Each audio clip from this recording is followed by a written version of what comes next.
Hello, real estate enthusiasts. As we stand on the precipice of a new year, what's always on everybody's minds? Housing, right? Well, at least it's in between your New Year's resolutions and how to stick with that weight loss or exercise program, right? Well, seriously, let's dive into the crystal ball and decode the mysteries of the Florida real estate housing market for 2024. And I have facts and recently released information to provide to you. Hi, I'm Maria Wells, your neighborhood real estate expert on the Treasure Coast of Florida. If you're new to my channel, a warm welcome to you. Hit the subscribe button, ring the notification bell, and join me every week for the lowdown on all things Florida real estate. I want you now to buckle up because we're about to break down the Florida real estate housing predictions for 2024. But first, we need to see what's happened up until now to predict logically what will probably happen in 2024. And the first thing we're going to talk about are closed sales. Well, this chart represents the entire state of Florida doing a synchronized dance with 2022. It is a slight decrease in closed sales statewide, and interest rates are the main player. It's like we're in a real estate tango waiting for the interest rates to burst out some killer moves. However, in Martin County, we had a 19.4% year-over-year increase in sales. So areas in Florida really do matter on the amount of closed sales. Next, we're going to move into pending sales. Well, more homes say I do to contracts. They are up by over 8% statewide and 10% in Martin County. Buyers are doing the happy dance thanks to more listings. They're bravely facing the higher interest rates because many are taking their chances and plunging into home ownership before more buyers enter the market when interest rates go down. And then what usually happens are multiple offers, and they don't want to catch themselves in that situation again. So let's look at the cash sales that occurred this last month because cash is king. Cash transactions made up a whopping 46% of sales statewide, and it was the same percentage in Martin County. Well, why is that? Well, interest rates took a tick up to 8% last month, and some boomers are playing real life Monopoly, helping their kids buy homes. Many are either lending or gifting their inheritance early. And for newlyweds, some are now asking for money for a down payment for homes instead of the big wedding. Well, new listings and home prices. Inventory might be low, but we've got more listings in 2022. Statewide, new listings are up over 14%, and in Martin County, it's a whopping 32%. Yet, we're still stuck in a housing shortage. We sit with a 3.3 months of inventory, where 5 to 6 months of inventory represents a buyer's market. It's like trying to share a pizza with 4 people when there's only one slice left. Someone's going home hungry. Also, a piece of information you may find interesting. In Florida, our home values appreciated over the last 3.5 years to over 60%. Pretty incredible, right? So let's talk about the sales price. The median sales price is playing a slow and steady game with almost 2% increase statewide and 1% in Martin County. Prices continue to remain steady and are on the rise, but have slowed down with that increase to about maybe 5%. Now, the million-dollar question you've been waiting for. What are the 2024 predictions, given the information that I've just provided? Well, first, let's talk about home prices. Home prices will continue to rise with the limited inventory until there is some relief with interest rates beginning to decrease. So that means that sellers who are locked in their homes with that very low interest rate would feel comfortable enough to move again. Plus, the lower interest rate will provide more buying power to buyers that they can afford that dream home they've been waiting for. Now, new construction will continue to increase thanks to builders sort of dangling some sweet concessions on buy down interest rates and paying for closing costs. Plus, they're throwing in a lot of other things to make it very appealing. But for the first 6 months, buyers are sort of retracting a little bit and concentrating on what they've already sold. Will the market crash? Well, that is highly unlikely. Let's think logically about that. No one is tossing their keys to the bank like they did back in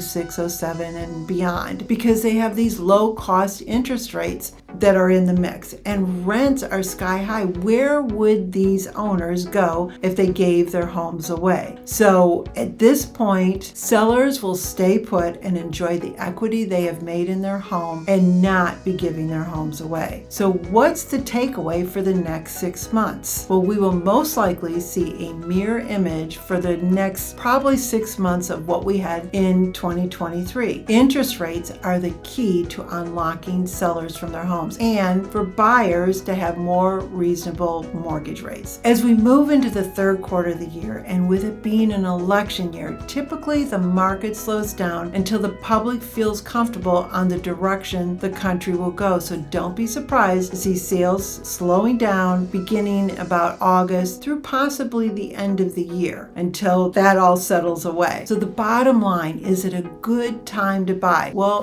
that depends on your reason and if you can afford the cost of home ownership. It's always better to build your own equity by owning a home versus paying rent to help your landlord build theirs. Well, there you have it. If you found these tips helpful, please give this video a thumbs up and don't forget to subscribe for more weekly real estate information. Now let's go to this video on 6 critical tips for buying a house in Florida. Well, until then, happy house hunting and stay sunny.